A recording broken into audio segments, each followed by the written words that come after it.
And the winner of this round is Vladimir Putin. That's the best way to sum up the recent talks between the Russian president and Turkish President Recep Tayyip Erdoğan. Set aside the routine declarations about deepening business and tourism ties and trade between the two countries, the real issue on the table was the quagmire called Syria. It was a frustrated Erdoğan who landed in Moscow on January 23. There were sharp disagreements with Turkey's NATO ally, the United States. They revolved around the withdrawal of U.S. troops from Syria and treatment of the People's Protection Units, the Kurdish militia.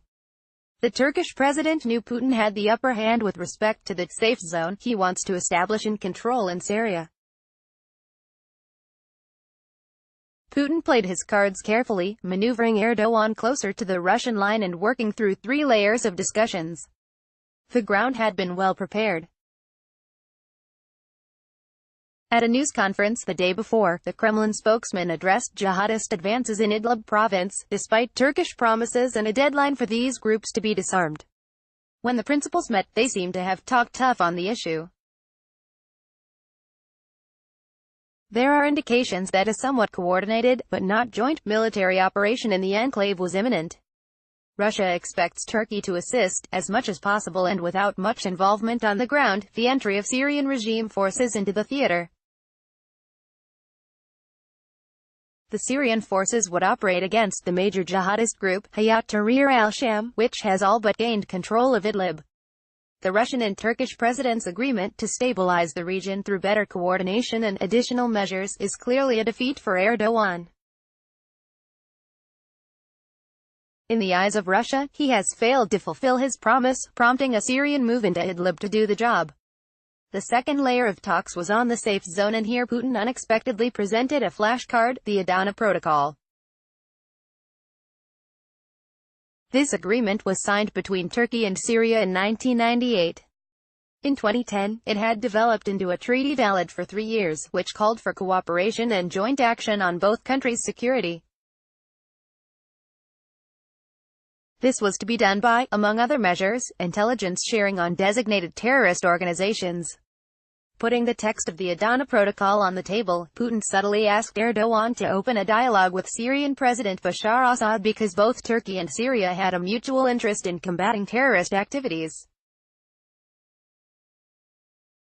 With his cunning move, it became clear Putin was suggesting Erdoğan get Assad's approval if he wanted to establish a safe zone against what he sees as Kurdish terrorist groups. The suggestion that Erdoğan meet a leader whose regime he openly declared illegitimate is ignominious for Turkey's president. Then there was the third layer of talks, which dealt with the establishment of a constitutional commission for Syria, under the auspices of Russia, Iran and Turkey. Erdoğan had invited Britain, Germany and France to Istanbul late last year and asked them to back the move.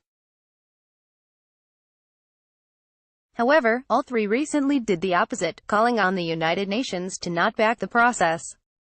The winner of that round, too, was Putin, who wants to push Turkey more deeply into the process once Idlib is dealt with and a possible dialogue between Ankara and Damascus underway.